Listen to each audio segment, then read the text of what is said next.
Hey guys, நம்ம தமிழ் மீறி வச்ச மில்லா சகால எபிசோட் 20 தான் பார்க்க போகிறோம். வாங்க வீடியோக்குள்ள போயிடலாம். தோற்கில் இதை ஒரு சாக்கா பயன்படுத்துறான். அந்த ஒரு காரணம் தான் எனக்கு தெரியுது. ஆனா ஃப்ளோக்கி ஐயா, டர்பில் ஒரு தகவல் எனது பக்கம் ஆள் இல்ல. 500 சிப்பாய்களை குறைச்சி இடப்படாத. நாம தோற்கில் படையை பத்தி பேசுறோம். ஃப்ளோக்கி ஐயா, வந்த தகவல் உண்மையா இருந்தா அப்புறம் உங்க செயல்கள் அவமரியாதையா இருக்கும். அதுக்கு வாய்ப்பே இல்ல. தோற்கில் பின்தொடர இளவரசர் தன்னுட்டு உயிரோட இருக்க வாய்ப்பே இல்ல. என்னால நம்பவே முடியாது. வரானா?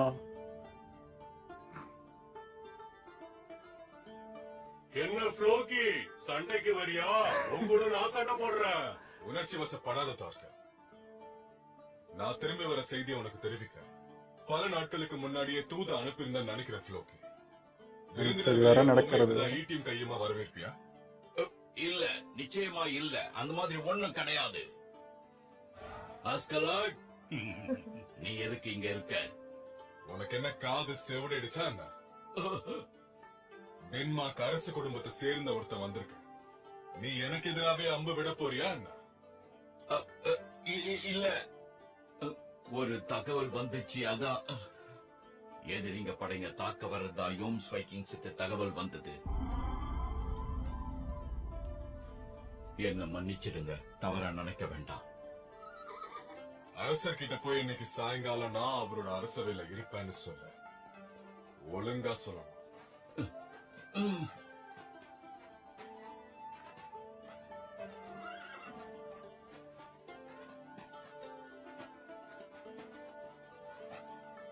என்ன நடந்ததுன்னே புரியலையே.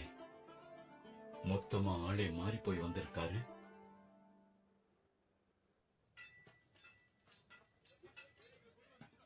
எல்லாரும் நடந்துகிட்டே நான் சொல்றது கேளுங்க. அவசரப்பட்டு எந்த தாக்குதலும் நடத்தக்கூடாது. இந்த படைக்குள்ள எனக்கு பெரிய கூட்டாளிகளும் கிடையாது. இப்போ தாக்குனா நம்ம எல்லாருமே துரோகிகள் ஆயிடும். தயாராக நமக்கு நேரம் வேணும்.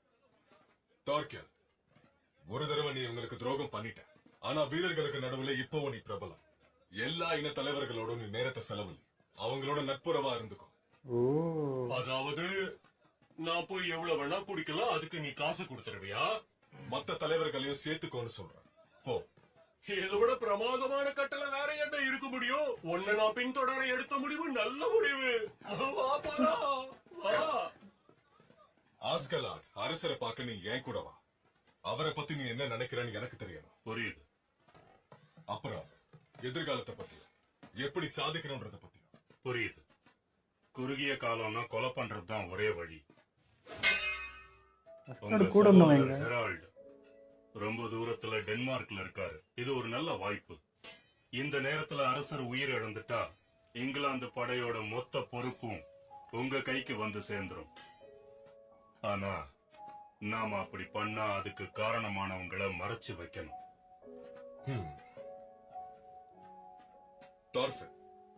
எதிர்காலத்துல உனக்கு காவல் மட்டும் இல்லாம வேற வேலைகளும் கொடுப்பேன். உன்னை ரொம்பவே நம்புறேன். எனக்கு கட்டளை இடாத. நான் உனக்காக வேலை செய்வேன்னு உன்கிட்ட நான் சொல்லவே இல்லையே. அவனோட அறியாமைய மன்னிச்சிருந்த அவனை எப்படி வழிக்கு கொண்டு வரணும்னு எனக்கு தெரியும். நான் பாத்துக்கிறேன். தலை வேணும்லடா, அமைதியாரா. அது சம்மதிக்க முடியல யாராலையும். இறைவன் குழந்தை வேணா நம்மள பாத்துக்கிட்டே இருக்காரு. நம்ம பேசுற எல்லாமே அவர் காதுல விழும். நண்பர்களை இழக்கிறாங்க, பெத்தவங்களையும் குழந்தைகளையும் இழக்கிறாங்க. ஒருத்தருக்கு ஒருத்தர் அடிச்சுட்டு சாகுறாங்க. இது எல்லாத்தையும் அவர் மேல சொர்க்கத்துல இருந்து கீழே பாத்துக்கிட்டே தான் இருக்காரு. நான் அவரை மன்னிக்கவே மாட்டேன். இந்த பூமியிலே ஒரு சொர்க்கத்தை நான் உருவாக்க போறேன்.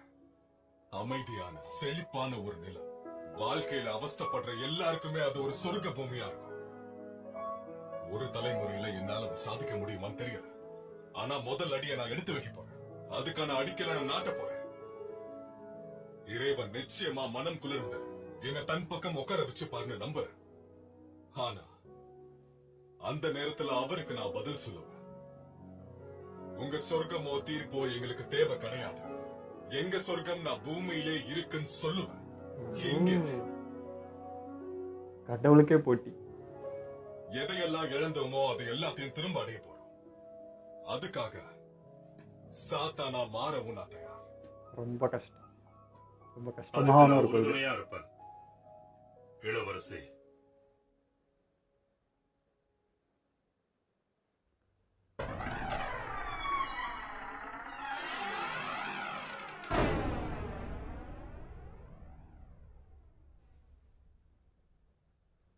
உன்னை மறுபடியும் வரவேற்கிறேன்.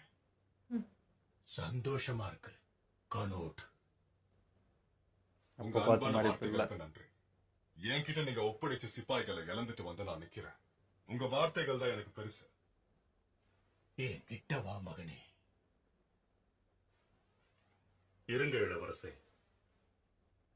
உனக்கு என்ன தோணுது தோர்ஃபின்? இதோ இங்க எல்லாருமே இங்கதான் இருக்காங்க. குறைஞ்சது 20 பேரு, அதுக்கு மேலேயும் இருக்கலாம். இளவரசி, சூழ்ச்சி நம்ம எண்ணங்களை பத்தி அரசருக்கு தெரியும் போல இருக்கு. ஏற்பாட்டோட தான் இருக்காரு. என்னாச்சு? ஏன் கிட்ட வரதுக்கு ஏன் யோசிக்கிற? ச்சே, பயந்து போயிருக்கிறது அப்பா தான். என்ன ஆனாலும் உங்க வாளை மட்டும் எடுத்துறாதீங்க. முதல்ல வாளை எடுக்கிறவன் தான் தோப்பா. அந்த மாதிரியான ஒரு சண்டை தான் இது. இங்க அட்டாக் பண்ணக்கூடாது, அவ்வளோதான். பையனை பார்த்து பயந்து இப்படி. இவர் அரசர். இவன் அதுக்கு தானே ஆசைப்பட்டது, அப்புறம் என்ன சந்தோஷப்பட வேண்டியதுதானே? என் கண்கள் இருட்டுக்கு பழகி போனதுதான். இன்னும் கொஞ்சம் கிட்ட போனா அரசரோட முகத்தை என்னால பார்க்க முடியும். அவர் முகத்தை நான் பார்த்துட்டேன்னா நில்லு. போதும், அங்கேயே நில்லு. காலில் விழுந்து மண்டியிடு. ஷாக் ஆகுறானே. இவர் கண்கள் சோர்ந்து போயிருக்கு. இவர்தான் டேனியர்களோட அரசரா? ஆஸ்கலாட்,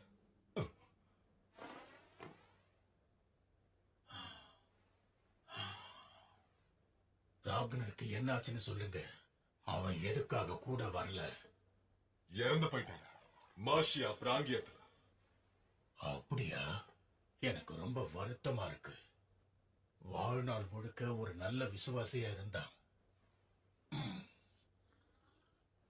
சாதாரண சூழ்நிலையா இருந்திருந்தா நீ திரும்பி வந்ததை விருந்து வச்சு கொண்டாடி இருப்பேன்.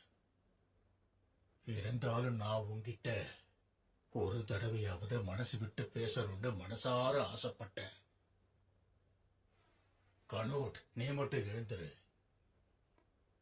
10 அடி முன்னாடி நடந்து வா. ஐயோ, ஏதோ பிளானா இருக்குமா?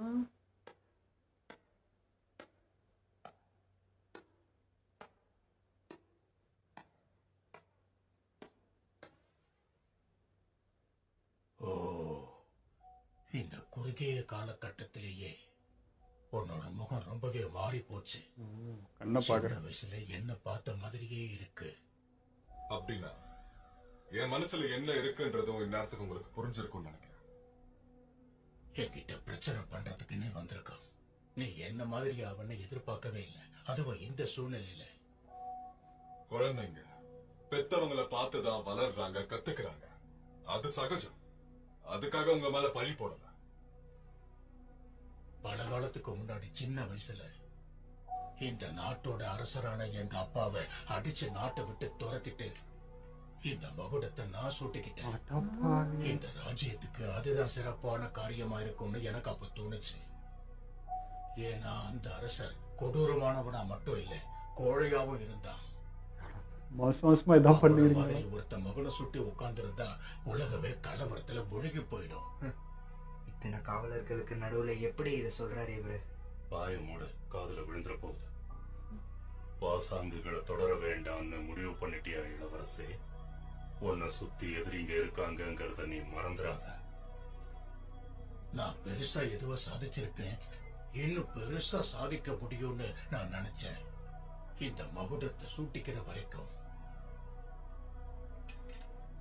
இந்த மகுடத்துக்குன்னு ஒரு தனி சிறப்பு இருக்கு. இந்த மகுடத்தை சூட்டிக்கிறவங்க 1000 கப்பல்களையும் 10,000 ஆட்களையும் சொந்தமாக்கிக்கலாம்.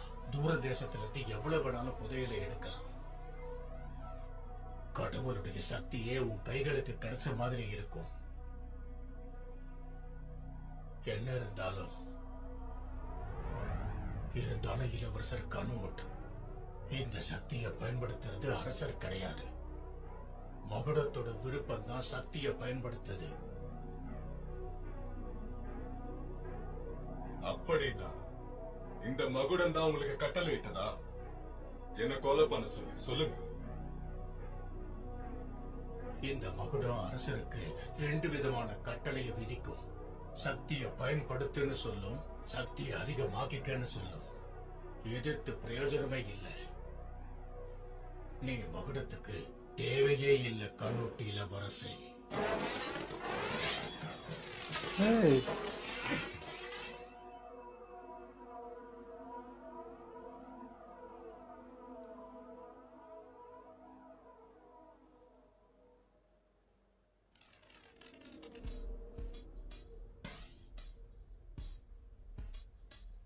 கனூட், கான்வால்ல ஒரு பகுதியை நான் உனக்கு கொடுக்கறேன். நீ கழிக்க போற மிச்ச மீதி நாட்களை பைபிளை படிச்சுக்கிட்டு நிம்மதியா இரு. இல்ல முடியாதுன்னு மறுத்தன்னா இந்த இடத்துல உயிரை விட வேண்டி இருக்கும். உங்க மகுடம் தான் உங்களை அந்த மாதிரி சொல்லி கட்டளையிடுதான் அரசு. இளவரசே, நான் பேசுறதுக்கு தயவு செஞ்சு நீங்க அனுமதி கொடுங்க. உன் பேரு? கனூட் வழி நடப்பவன், ஓலாஃபின் மகன் ஆஸ்கலாட் என்னுடைய பெயர். தவறா நினைக்காதீங்க. நீங்க இப்ப செய்யற இந்த செயல் உங்க மகுடத்துக்கு அழகான யோசிச்சு பாருங்க. நீ மேல சொல்லு. இளவரசர் கனூட் லண்டன்ல இருந்து தோர்க்கலையும் அந்த ராணுவத்தையும் மொத்தமா எடுத்துக்கிட்டாரு. ஒருவேளை நீங்க இங்கிலாந்துக்கு அரசர் ஆயிட்டீங்கன்னா உங்ககிட்ட சரணடைகிறத தவிர லண்டனுக்கு வேற வழி கிடையாது. லண்டன்ல இருக்கிற செழிப்புகள் மொத்தமா உங்களுக்கு கிடைக்கும் அரசே. இந்த மாபெரும் சாதனைக்கு இளவரசர் கனூட்டு தான் மிகப்பெரிய தியாகத்தை பண்ணிருக்காரு. இப்படிப்பட்ட சாதனையை பண்ண ஒருத்தரை தண்டிக்கிறது தவறுன்னு உங்களுக்கு தோணல? நீங்க இப்போ இத கையாளுற முறை புது பிராந்தியத்தை பங்கு போடும்போது குழப்பத்தை ஏற்படுத்தும். தயவு செஞ்சு மறுபடியும் யோசிங்க. உனக்கு ரொம்ப அழகா பேச தெரிஞ்சிருக்கு. ஆஸ்கலாட் சாம்பல் பூசப்பட்டவன். இது என்ன உனக்கு செல்ல பேரா? உங்க அப்பா உனக்கு வச்ச பேரு என்ன? அது முதல்ல சொல்லு. எல்லாரும் என்ன ஆஸ்கலாட்னு கூப்பிடுவாங்க. எங்க அப்பா எனக்கு எந்த பேருமே வைக்கல.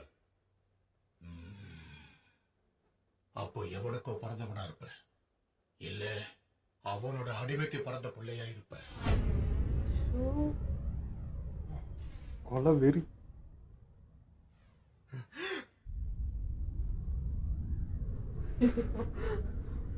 உங்க அம்மா பத்தி பேசணும். ஆஸ்கலாட் இவ்வளோ கோவப்பட்டு நான் பார்த்ததே இல்லை. கனூட், உனக்கு பின்னாடி வந்தவன் சிறப்பானவனா இருக்கான். இப்போ அவன் சொன்ன மாதிரி தான் நான் உனக்காக ஒரு பரிசு கொடுக்கணும்னு எனக்கு தோணுது. நாளைக்கு நான் யோர்க்குக்கு கிளம்புறேன். அங்க நான் ஒரு விருந்துக்கு ஏற்பாடு பண்றேன். அங்க உனக்கு நான் ஒரு பரிசு கொடுக்கறேன். தோர்பினுக்கே அள்ளு விட்டுருச்சு ஒரு செகண்ட். எல்லாம் வச்சு செய்வான் ஆஸ்கலாடனா.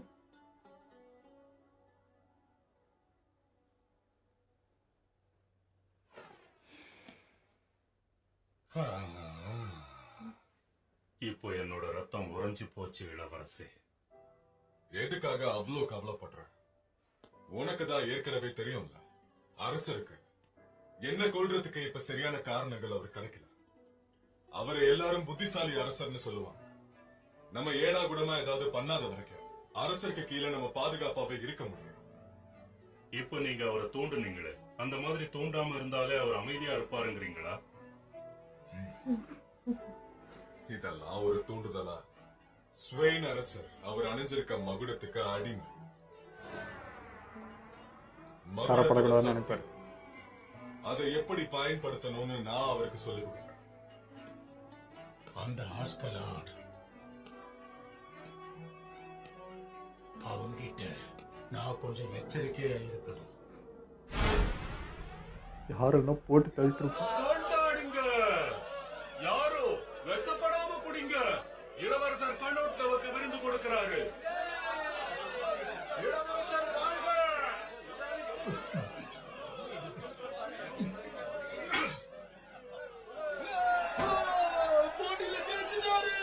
யாராவது?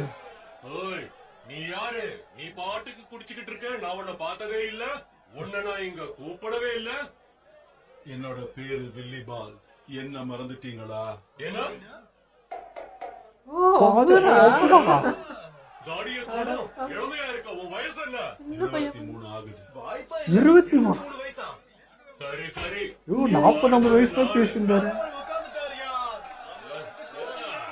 தரட மட்டும் முடியல. விசித்திரமான ஆள். இஷ்டத்துக்கு என்ன வேணாலும் பண்றான். ஆனா யாருமே அவனை வெறுக்கிறது இல்ல. உண்மைதான். அப்புறம் என்ன தோணுது? அரசரை உன்னால கொல்ல முடியுமா? என்ன கேட்டா அது கொஞ்சம் கஷ்டம்தான்னு நான் சொல்லுவேன். அவரை பார்க்கும்போதே பெரிய புத்திசாலின்னு தெரியுது. தெளிவா இருக்காரு. முதல்ல வாழ தூக்கக்கூடிய ஆளாதான் இருக்காரு. நாம அவருக்கு அச்சுறுத்தலா இருக்க மாட்டோம்னு தெரிஞ்ச உடனே அவரோட நிலைப்பாட்டை மாத்திக்கிட்டாரு. யுத்த கலைகள் தெரிஞ்சவரா இருக்காரு. இந்த நாட்டுக்கு ஏத்த ஒரு ராஜாவா தான் அவர் உட்கார்ந்திருக்காரு. கடினமான எதிராளி தான். அவரை கொல்ல நம்ம திட்டம் போட்டாலும் அதுக்கான நேரம் இது கிடையாது. இப்போதைக்கு அவர் என்ன சொல்றாரோ அதுபடி நடந்துகிட்டு அமைதியா இருப்போம். வாய்ப்பு கிடைக்கிற வரைக்கும் காத்து இருப்போம். இளவரசே, இளவரசே, ஓ, நீங்க பத்திரமா திரும்பி வந்தது எனக்கு எவ்வளவு சந்தோஷமா இருக்கு தெரியுமா? நான் குண்டர். உங்களை நினைச்சு நான் எவ்வளவு கவலைப்பட்ட தெரியுமா? அரண்மனைக்கு வந்து என்னால உங்களை வரவேற்க முடியல. அதுக்காக நீங்க என்ன மன்னிக்கணும். இப்பதான் நான் வெளிநாட்டுல இருந்து வந்திருக்கேன். நீங்க திரும்பி வருவீங்க நான் ரொம்ப நம்பிக்கையோட இருந்தேன். நீங்களும் வந்துட்டீங்க. உங்களை பார்த்த சந்தோஷத்தை என்னால வார்த்தையால விவரிக்கவே முடியல. ஆமா, இவர் யாரு? உங்க வழி நடக்க உங்களை பின்தொடர்ந்து வந்திருக்காரா? இவரை எனக்கு நீங்க அறிமுகப்படுத்தி வைக்க மாட்டீங்களா? இது ராக்னரோட சகோதரர் குன்னர். இவரோட சேர்ந்துக்கும். ஓலாஃபின் மகன் ஆஸ்கலாடு என்னுடைய பெயர். ஓ, உங்க முகத்தை பார்க்கும்போது நீங்க ரொம்ப சகோதரனை நல்லவரா கொன்னவர். தெரியுறீங்க. என்னோட பேரு குன்னர். அது இருக்கட்டும் இளவரசே. ரொம்ப காலமா போட்டு வச்ச திட்டம் அதுக்கான வாய்ப்பு பிரகாசமா இருக்க. நோர்மண்டி தலைவனை பத்தி தான் சொல்லிட்டு இருக்கேன். உங்ககிட்டயும் என் சகோதரன் கிட்ட இதை பத்தி நான் அப்புறமா பேசலாம்னு நினைச்சிட்டு இருந்தேன். ராக்னர் இறந்து போயிட்டாரு. உனக்கு இவ்வளவு சிரமம் கொடுத்ததுக்கு மன்னிச்சிரு. அதுவும் இல்லாம நான் நாடு கடத்த போறது இல்ல. இளவரசே, உன்னை நிறைய நாடுகளுக்கு நான் அலைய வச்சதுக்காக நீ என்ன மன்னிச்சிரு. இப்பதான் ஸ்வெயின் அரசரோட ஒரு சண்டை ஏற்பட்டிருக்கு. தயவு செஞ்சு எனக்கு உதவி செய். என் சகோதரன் குன்னர், இனிமே உனக்கான வேலை அரசரை கண்காணிச்சு எனக்கு தகவல் சொல்லணும். நம்பிக்கைக்குரிய சிப்பாய்களை மட்டுமே தேர்ந்தெடுத்துக்கோ. இங்க பாருங்க இளவரசே, இந்த மாதிரி இடத்துல நீங்க அந்த மாதிரி இவ்வளவு ஓப்பனா பேசுறாரு. கூடாது. எனக்கு கவலை இல்ல. சொல்ல போனா ரகசியங்கள் பேசியதுதான் சரியான இடம். இளவரசே, உங்ககிட்ட நிறைய மாற்றங்கள் இருக்கு. ஆளே வேற மாதிரி இருக்கு. ஆமா, மாறிட்டேன். அதே மாதிரி நான் எல்லாத்தையுமே மாத்த போறேன்.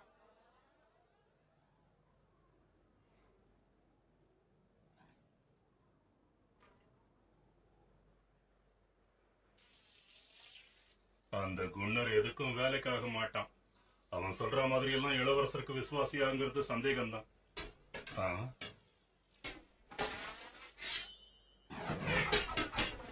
உடம்பு கை வச்சு பிராக்டிஸ் பண்ணலாம். அடேங்கப்பா, எப்பவும் பயிற்சியிலேயே இருக்க நல்ல விஷயம்தான். ஆமா, உன்னோட வலது கை வலிக்குதா? ஆஸ்கலாட், ம், இவனுங்களா? அவ்வளவு பண்ணிட்டு அப்படியா? வரானுங்க பாரு. வீட்டுக்கு போறீங்களா? இவங்களா இருக்காங்க. அதை என் பத்தி ஃப்ரெண்டு எங்க உங்களுக்கு அஸ்கரோட கவலை friend. இல்லைன்னு சொன்னீங்க. ஆனா நாங்க எல்லாரும் உங்களுக்கு துரோகம் பண்ணிட்டோம். இதுக்கு மேல என்னால உங்க முகத்துல எப்படி முழிக்கிறதுன்னு வா விளையாடலாம். இவன் பைத்தியமே ஆயிட்டானா? என் சகோதரனோட நிலைமை எப்படி ஆயிடுச்சுன்னு நீங்களே பாருங்க. பியோனோட காயங்களும் சரியாகும்னு நம்புறோம்.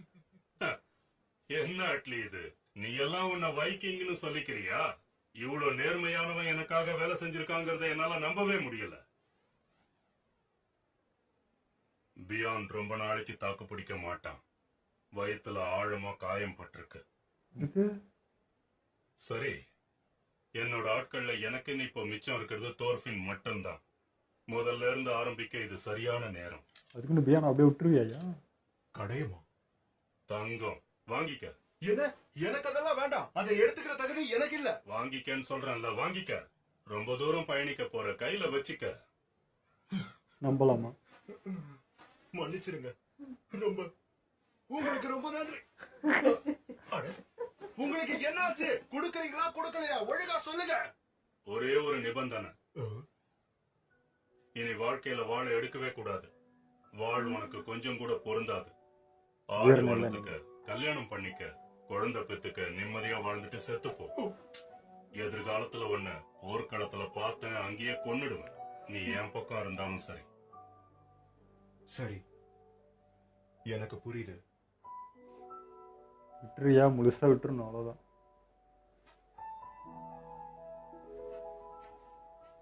ஆடா பாருங்களா, ஒழுங்கா அவங்க கூட இருந்திருக்கலாமடா நீங்களும். இது ஒரு முக்கியமான பொருள். ரொம்ப விலை மதிப்பானது.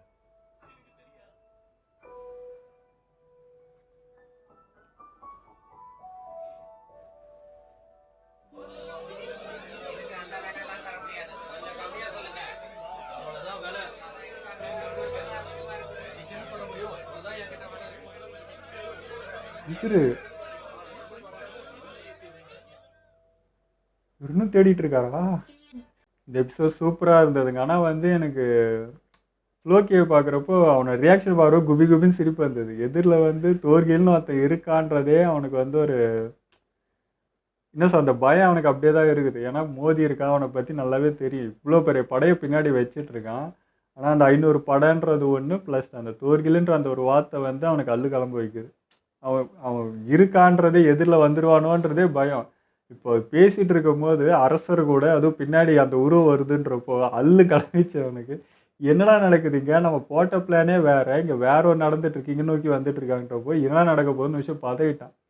அதுக்கப்புறம் உள்ளே வராங்க, இங்கே எல்லாத்தையும் படையை தட்டின்னு வந்துட்டாங்கன்னும் போது ரிலாக்ஸாக ஆச்சு. எங்கே ஒரு சண்டை வந்துருமோ எல்லாம் காலிடா இன்னைக்கு அப்படின்னு ஒரு செகண்ட் பதட்டம் பார்த்தீங்களா? அதுதான் வந்து தோர்கிலோட அந்த பவர். அதுதான் அவன் வந்தாலே நடுங்குது பாருங்க அந்த படம். அதுதான் அவனுடைய ப்ளஸ் பாயிண்ட்டு. அதை வச்சு எல்லாத்தையும் முடிச்சிடலாம் போல இருக்குது. ஆனால் அரசர் வந்து அதை யூஸ் பண்ணி கூட்டிகிட்டு வரல.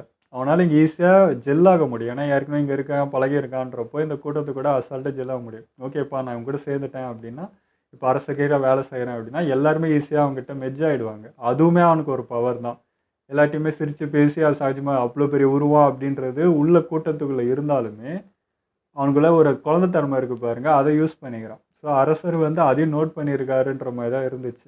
அந்த வீரத்தை யூஸ் பண்ணிக்கிறது வேற, உள்ளே இருக்க அந்த குழந்தைத்தன்மை யூஸ் பண்ணியும் ஒன்று அவன் கூட இழுக்க முடியுன்றது ஒன்று கெஸ் பண்ணார் பாருங்க அரசர். அதுவும் அவருடைய மூளை வேற லெவலில். இங்கே எனக்கு இங்கே பார்க்குறப்போ வந்து ரொம்ப பயந்த மாதிரி தெரிஞ்சது. ஏன்னா சொந்த பையன் உள்ளே வர்றதுக்கே ஒளிச்சு வச்சு வர வைக்கிறாரு அப்படின்றப்போ அவர் எனக்கு ரொம்ப வீக்காக தெரிஞ்சார். ரொம்ப பயப்படுறாருன்றது தெரிஞ்சது. ஏன்னா போனப்போ இருந்த பையன் வேற, வர்றப்போ இருந்த பையன் வேறன்றது அவருக்கு தெரியும். இவ்வளோ தெரிஞ்சாலும் நம்ம கோட்டைக்குள்ளே திரும்ப கால் வைக்கிறான்னும் போதே அவர் தெரிஞ்சு போச்சு. ஏன்னா நல்லவர் கிடையாது அரசர், வந்து கெட்டவர். அவரே வந்து எல்லா ஃபோர்ஜரியும் பண்ணிட்டு தான் வந்து உக்காந்துட்டு இருக்காரு. ஸோ யார் ஃபோர்ஜரி பண்ணாலும் என்ன பண்ணாலும் கண்ணை வச்சே கண்டுபிடிச்சிருவார். ஒரு செயல் ஒரு இதுவே அவருக்கு காட்டி கொடுத்தது. ஓகே இது தப்பாக இருக்குது அப்படின்றது முன்கூட்டியே அவர் வந்து கெஸ் பண்ணிடுறாரு. அதை தான் வந்து அஸ்கலாட் சொன்னோம். அவர் வந்து முன் யோசனையாக இருக்கார். நம்மளுடைய ஒரு செயலும் ஒரு இன்ச்சு வச்சு அவர் கண்டுபிடிச்சிடறாரு. இவன் எதிராக திரும்புவானா என்ன திரும்புவான்றது ரொம்ப சுதாரிப்பாக இருக்கார். ஸோ இந்த மாதிரி ஆளை வந்து கொள்வது ரொம்பவே கஷ்டம். நல்ல அரசராக இருந்தால் வேறு, ஈஸியாக ஏமாற்றி பண்ணிடலாம். அவனே ஏமாத்துக்காரன் தான். ஸோ அவனை எந்த வகையில் நீங்கள் பிளான் பண்ணாலும் அவன் ஈஸியாக கெஸ் பண்ணிடுவான். இந்த செயலுக்கு, இந்த நடைக்கு, இந்த உடைக்கு, இந்த கண்ணுக்கு இதுதான் அர்த்தன்றது. ஸோ இந்த மாதிரி அறிக்கிறது ரொம்ப கஷ்டம். அதுக்கு ரொம்ப யோசிக்கணும். அது அஸ்கலாட் நல்லா முடியும். அதனால தான் அரசர் கூட்டிகிட்டு வந்திருக்காருன்றதும் எனக்கு இப்போ தான் புரியுது. அதேமாதிரி அஸ்கலாடோட அந்த ஒரு கோவம் பார்த்தீங்கன்னா ஒரு செகண்டில் அப்படியே தோற்பினே அதிர்ந்துட்டான். ஏன்னா தோற்பின்னு பயப்படாத ஒரு ஆள். இவ்வளோ நாள் வந்து அஸ்கலாட கோலன்ட்டு அவ்வளோ வெறியா அப்படி இருந்தவன் சொட்டியோட பயப்படாது. ஆனால் இன்னைக்கு வந்து கிங்கு அந்த வார்த்தையை சொல்கிறப்போ அஸ்கலாடோட அந்த வெறி கோவம் அப்படி ஒரு அது ஃபீல் பண்ண முடிஞ்சது. அது தோற்பின் மூலியமாகவே தெரிஞ்சது எந்த அளவுக்கு அவன் அந்த இடத்துல கோவப்பட்டான்றது. பட் அடக்கிக்கிட்டான். அடுத்த செகண்டே நார்மல் ஆகிட்டான். ஓகே இதை நம்ம பிளானை கெடுத்துரும் அப்படின்னு சொல்லிட்டு. பட் அம்மா மேலே எவ்வளோ பாசம் இருக்குன்றது அந்த ஒரு செகண்ட் அது காட்டுச்சு. அவனுக்கு எப்படி தோற்பினுக்கு அவங்க அப்பாவோ அதே மாதிரி தானே இவனுக்கு அவங்க அம்மா அவங்க அப்பான்றப்போ அவங்கள பற்றி ஒரு வார்த்தை தப்பாக பேசினா கூட அது எவனாக இருந்தாலும் வீசிரண்டான்ற அந்த ஒரு கோவம் அது ஆனால் அடக்கிக்கிட்டான். அதுமாதிரி அரசரும் பார்த்தீங்கன்னா உணர்ச்சி வசப்பற்றாதுன்னு சொல்லி அஸ்கலாடுக்கு அட்வைஸ் பண்ணுறாரு. உடனே அஸ்கலாடு, அப்போ நீங்கள் மட்டும் வார்த்தைக்கு வார்த்தை பேசுனீங்களா, அந்த மாதிரி பேசலாமா அப்படின்னு சொல்லி அரசரே ஆஃப் பண்ண. நீங்களும் தப்பு பண்ணீங்க, நான் உணர்ச்சி வசப்பட்டேன், ஓகே நீங்களுமே உணர்ச்சி வசப்படுறீங்க, நீங்களும் கொஞ்சம் கண்ட்ரோலாக இருங்கன்னு மாற்றி மாற்றி அதே தான். நீயும் கண்ட்ரோலாக இரு, நானும் இருக்கிறேன், 2 பேரும் அதே உணர்ச்சி வசம் தான் படுறோம், இதை பற்றினா அவன் ஈஸியாக கண்டுபிடிச்சிருவான், பண்ணாதீங்கன்னு மாற்றி மாற்றி அட்வைஸ் பண்ணிக்கிட்டாங்க. எதுவுமே புரியாமல் நிற்கிறது வந்து தோர்ஃபின் தான். அவனுக்கு இதெல்லாம் தெரியாது, இந்த வியூலாம் தெரியாது. அவனுக்கு ஒரே எய்மு அவன் தலையெடு, அவ்வளோதான் அவன் வந்து நிற்கிறது. இது என்னென்ன, இந்த ஒரு பார்வைக்கு என்ன, இந்த அர்த்தத்துக்கு என்ன, இந்த வார்த்தைக்கு என்ன, இது எல்லாத்தையுமே அவன் வந்து தோர்ஃபின் கற்று வச்சுக்கணுங்க. இதெல்லாம் ரொம்ப ரொம்ப முக்கியம். எதுவுமே தெரியாமல் இருக்கான். இங்கே இப்போ என்ன நடந்துச்சுன்னு சத்தியமாக அவனுக்கு புரியாது. ஏன்னா அவன் ஃபுல்லாக வெஞ்சன்ஸில் மட்டும்தான் இருக்கான். ஃபுல்லாக அவனோட ஃபோக்கஸ் வந்து அஸ்கலாட் மட்டும்தான் இருக்கான். அப்படி இருக்கக்கூடாது, எல்லாத்தையுமே அவன் தெரிஞ்சு வச்சுக்கணும். இவ்வளோ நுணுக்கமும் தெரிஞ்சாதான் வந்து அவனால் சர்வே பண்ண முடியும். இல்லைன்னு வச்சுக்காங்க, இப்படி குட்டை போக்கில் இருந்தால் கஷ்டம். அதேமாதிரி தோர்ஃபினும் பார்த்தீங்கன்னா தகுங்க, அவன் பயங்கரமான தகு. நீ இந்த ஆர்டர் பண்ண, நீ எனக்கு ஆர்டர் பண்ண, நான் எப்போ உங்கள்கூட சேர்ந்தேன், இதே வார்த்தை தாங்க எல்லாருக்கிட்டையும். யாருன்னா என்ன சொன்னால் போதும், நான் எப்போ உங்கள்கூட சேர்ந்தேன்னு சொன்னேன். நான் வந்தது அவனோட தலைக்காக, அவனுக்காக தான் நிற்கிட்டு இருக்கேன். உடனே உங்களுக்கு அடிமை நீங்களே முடிவு பண்ணிவிடுவீங்களா, நான் சொன்னேன் நான் உங்க பின்னாடி வரேன்னு சொல்லிட்டு அவன் தலையை தான் நான் கிளம்பினே இருப்பேன் அப்படின்ற மோடில் தான் அவன் இருக்கிறான். அஸ்கலாடுக்கு தான் ப்ரெஷர். இவன் ஒருத்தன் வாய் விட்டுறா, இவனுக்காக நான் எல்லாத்தையும் மனுப்பி எட்டுனுக்கிற வேண்டியதாக இருக்குது. இவனை அடக்கவும் இல்லை, என் தலைவன் இல்லை வாய் முன்னுறான் அப்படின்னு சொல்லி தான் அவனை கண்ட்ரோலில் வச்சுக்க முடியும். இதுவும் ஒரு தலைவலி தான். அவன் இருக்குதோ அவன் இல்லாமல் இருக்க முடியாது, வச்சுக்கிட்டும் கஷ்டம் வர மாதிரி இருக்குது. அந்த இடத்துல அஸ்கலாடு கொஞ்சம் திணறின மாதிரி இருந்துச்சு, அதுவுமே பிடிச்சிருந்தது. கண்ணுட்டோட கொள்கை வந்து ரொம்ப ரொம்ப கஷ்டம். அவர் வந்து சொர்க்கத்தை நீங்கள் என்னடா இறந்து எல்லாத்தையும் இது பண்ணி இங்கே என்னடா அங்கே சொர்க்கத்தை காட்டுறது, நான் இங்கே காட்டுறேன், கடவுளுக்கே நான் டஃப்பு கொடுக்குறேன் பாரு, என்னுடைய ஆப்போனண்ட் இப்போ கடவுள், அவருக்கு நான் வந்து நிரூபித்து காட்டுறேன், இங்கே நான் சொர்க்கத்தை உண்டாக்க முடியும், நீங்கள் என்ன கடவுளாக வருது, நானே எங்கே ஆகிறேன் அப்படின்னு சொல்லி கடவுள்கிட்ட போட்டிக்கு நிற்கிறாரு. இப்போ இது நான் எதிர்பார்க்கல, பட் இதை பண்ணுறதுன்றது வந்து அவ்வளோ சாத்தியமே இல்லை, ரொம்ப கஷ்டம் அது. ஏன்னா நீங்களே இப்போ சொல்கிறீங்க இந்த விஷயத்துக்காக நான் அரக்கனாக மாறுவேன் அப்படின்னா அப்புறம் எப்படி இந்த சொர்க்கத்தை கிரியேட் பண்ணுறது, அது நடக்காது இல்லையா. என்ன பண்ணாலும் நீங்கள் வந்து ஒரு வெஞ்சன்ஸ் கிரியேட் ஆகி தான் இருக்கும், நீங்கள் பண்ணுறது இன்னொருத்தருக்கு இதுவாகிட்டே தான் இருக்கும். ஸோ சொர்க்கத்தை இங்கே உலகத்தில் பண்ணுறதுன்றது வந்து பெரிய ப்ராசஸ். அது இல்லாமல் இப்போ இவ்வளோ வருஷம் ஆகியே முடியல, அப்பயே பண்ணியிருக்காருன்றது ஓகே. அவர் ஏதாவது ஒன்று பண்ணான்னு ஒரு முயற்சி இருக்கார், அவருடைய இது அது. இப்போ இவங்களாம் இருந்து என்ன கிழிச்சிட்டாங்க, இவங்களால போயிட்டுருக்கு, நான் அட்லீஸ்ட் தடுக்கவாது பார்க்குறேன், அதை நான் க்ரியேட் பண்ணி காக்குறேன்னு சொல்லியிருக்காரு. அது நல்ல விஷயந்தான். அது அவர் பண்ணி காமிச்சா இது எல்லாத்தையும் ஸ்டாப் பண்ணால் வேறு லெவலு. பட் முதல்ல அதுக்கு இந்த கிங்கை முதல்ல ஒழிக்கணும், அவங்க அப்பா ஒழிக்கணும். அது ஒழிச்சதுக்கப்புறம் தான் பெரிய ஒரு இது நடக்கும், அது உள்ள நிறைய சலசலப்பு நடக்கும். அது எல்லாத்தையும் கண்ட்ரோல் பண்ணி அடக்கி இது பண்ணுறதுன்றது பெரிய இது வேலை தான். அதுக்கு தான் தோழிகளை கூடயே வச்சிட்ருக்காரு. பார்க்கலாம், அதான் அறிவையும் கூட வச்சிட்ருக்காரு, பவரையும் கூட வச்சிட்ருக்காரு. ஸோ இதை வச்சு ஒரு பெரிய பிளான் வச்சுருக்காருன்னு புரியுது. பட் இப்பயும் வந்து என்னால் வந்து அஸ்கலாடை நம்பவே முடியல. அவன் பிளான் என்னன்றதை நம்மளால் கெஸ்ஸே பண்ண முடியாது இல்லையா. ஒரு பார்வைக்கும் இப்போ அடக்கிறான் பண்ணுறான்றப்போ எனக்கு அந்த டவுட் இருந்துகிட்டே தான் இருக்குது. அவனுடைய மெயின் பிளான் வேறையாக கூட இருக்கலாம், அவன்கிட்ட சொல்கிறது வேறையாக இருக்கலாம். இங்கே அது அவனை மட்டும் நம்மளால் கெஸ்ஸே பண்ணிட முடியாது. இதுதான் செய்வான், இதுக்கு மேலே ஒன்று செய்ய மாட்டான்னு சொல்லவே முடியாது. என்ன வேணால் செய்வான், சுச்சுவேஷனுக்கு ஏற்ற மாதிரி மாறிட்டே இருப்பான், ஜம்ப் ஆகிட்டே இருப்பான். ஸோ அந்த மாதிரி ஒரு ஆள் கூட வச்சுட்டு இருக்கிறது சனினை மடியில் கட்டிடுற மாதிரி தான் எனக்கு ஃபீல் ஆகும். அவனை கூட நம்பவே மாட்டான் அந்த மாதிரி ஆள். ஸோ பார்ப்பேன் என்ன நடக்குது. ஓகே, இதில் நம்ம வீடியோ முடிச்சுப்போம். மறக்காமல் லைக் பண்ணி ஷேர் பண்ணுங்கள், மறக்காமல் சப்ஸ்கிரைப் பண்ணிடுங்க.